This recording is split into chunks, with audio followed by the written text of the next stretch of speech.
Hello friend, welcome to the channel for basic dictionary. जब कभी भी हम अपनी दाढ़ी बनाना चाहते हैं और दाढ़ी बनाने के लिए ब्लेड्स यूज करते हैं, ब्लेड की कोई भी टाइप यूज करिए आप, लेकिन अगर आप कन्वेंशनल ब्लेड यूज कर रहे हैं तो मोस्ट ऑफ द केसेस छोटे मोटे माइनर कट लग जाते हैं। जब कभी भी हमको इस तरह के माइनर चोट लगते हैं तो वहां से ब्लीडिंग होनी स्वाभाविक है। अब इसके लिए क्या करें, क्या प्रॉब्लम का सोल्यूशन निकल सकता है, तो आपको पता है और आप यूज भी करते हैं। जब कभी भी हम शेविंग करने के बाद थोड़े से कट लगते हैं तो इसको ठीक करने के लिए हम शेविंग करने के बाद आफ्टर शेव यूज करते हैं। आप कोई से भी कंपनी का आफ्टर शेव यूज कर लो, कोई इशू की बात नहीं है। आज मैं ये बात करने वाला हूं कि आफ्टर शेव या फिर हम जब कभी शेविंग करते हैं तो कट लगने पे ब्लीडिंग होती है, इसको रोकने के लिए जो हम पोटास एलम फिटकरी यूज करते हैं वो काम कैसे करते हैं, उनके काम करने का तरीका क्या है। सो एक चीज तो मैंने डिस्कस करी कि हम आफ्टर शेव को यूज करते हैं। आफ्टर शेव लोशन में कभी भी आप उसके पीछे कंटेंट के बारे में देखेंगे तो आपको उस पर लिखा हुआ होगा एथेनॉल, एल्कोहल, उसमें कंटेंट आपको दिखेगा। सो एल्कोहल का क्या रोल है वो पहले डिस्कस कर लेते हैं, फिर मैं डिस्कस करूंगा आपके पोटास एलम का। ये जो एल्कोहल है एक प्रकार से एस्ट्रिंजेंट का काम करता है और एस्ट्रिंजेंट ऐसे एजेंट होते हैं जो कि आपके स्मूथ मसल को कॉन्स्ट्रिक्ट या कॉन्ट्रैक्ट करने की एबिलिटी रखते हैं और इससे जो ब्लीडिंग हो रही होगी, ब्लड निकल रहा होगा, उसके प्रोटीन को भी प्रेसिपिटेट करने की एबिलिटी रखते हैं। तो दो चीजें वो कर रहे हैं, वो कट को कॉन्स्ट्रिक्ट करके ब्लीडिंग को कम कर रहे हैं, साथ ही साथ वो जो ब्लड निकल करके आया है, फ्यू ड्रॉप्स ऑफ ब्लड निकल करके, हैवी ब्लीडिंग पे काम उतने अच्छे से नहीं करेंगे, स्मॉल स्मॉल ब्लड जो ड्रॉप निकलते हैं उसके ऊपर जाकर के उस ब्लड के प्रोटीन को कोगुलेट कर देंगे और इसके कारण से जो ब्लीडिंग थी वो रुक जाएगी। ये हमारे आफ्टर शेव करने के बाद जो लोशन लगाते हैं इसके काम करने के तरीके हैं।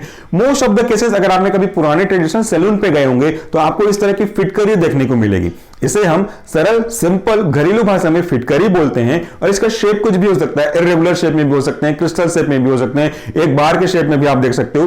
तो ये जो फिटकरी है ये है पोटास एलम।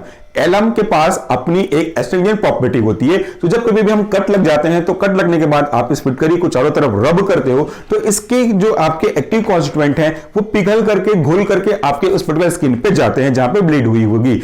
ये ब्लड के उस पर्टिकुलर प्रोटीन को भी कोगुलेट कर देंगे, प्रेसिपिटेट कर देंगे, जिसकी वजह से ब्लीडिंग रुक जाएगी।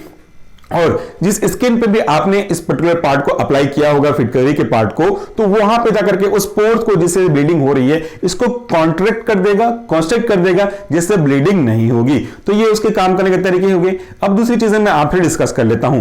मोस्ट ऑफ द केसेस हमने जब देखा हुआ है कि शेविंग करते हैं तो शेविंग करने के कारण से जब हमारे जो पूरे बाल होते हैं रिमूव हो जाते हैं, दाढ़ी मुझ निकल जाती है, तो थोड़ा सा इरिटेशन हमको लगता है कि थोड़ा सा कट गया हो, कैसा फीलिंग होती है जब आप इसको लगाते हो, या तो आप इस आफ्टर शेव को लगाते हो या तो आप इस फिटकरी को लगाते हो। तो उसके पीछे का रीजन ये है कि जब आपकी स्किन थोड़ी सी कट हो जाती है उसके ऊपर आप एस्ट्रिंजेंट लगाते हो तो ये एस्ट्रिंजेंट थोड़ा सा इरिटेशन करने की एबिलिटी रखते हैं। इसी कारण से हमको झुंझुनाहट, चिंचुनाहट या फिर जलन जैसी फीलिंग्स होती है। इसके थोड़ी देर बाद आपको ठंडक का एहसास हो जाएगा आफ्टर शेव लगाने के बाद, क्योंकि वहां पे जो आपका एल्कोहल है उसके अंदर ये प्रॉपर्टी है, उसको अप्लाई करने के बाद थोड़ी देर बाद रखते हैं तो वो इवोपोरेट होकर के आपको ठंडक का एहसास कराता है। तो ये जो चीजें हैं वो हमको आफ्टर शेव के बाद यूज करनी चाहिए। कुल मिलाकर के आज के वीडियो का सारांश ये निकलता है कि जब कभी भी हम शेविंग में कट लग जाती है तो क्रीम लगाने के बाद या आफ्टर शेव के फोम भी आते हैं, क्रीम भी आती है, इस तरह के लोशन भी आते हैं, या फिर आप जनरली फिटकरी लगाते हो तो इसके पीछे के काम करने के तरीके यही हैं कि वो ब्लीड करने वाले particular size of the pores of the muscles को ब्लॉक कर देते हैं, कॉन्स्ट्रिक्ट कर देते हैं, कॉन्ट्रैक्ट करवा देते हैं, इससे ब्लीडिंग कम हो जाती है। ब्लीडिंग हो रही हो तो उस ब्लड के प्रेजेंट प्रोटीन को भी प्रेसिपिटेट कर देते हैं, जिसके कारण से ब्लीडिंग होना बंद हो जाता है। तो ये था सिंपल सा logic behind this aftershave lotion और फिटकरी।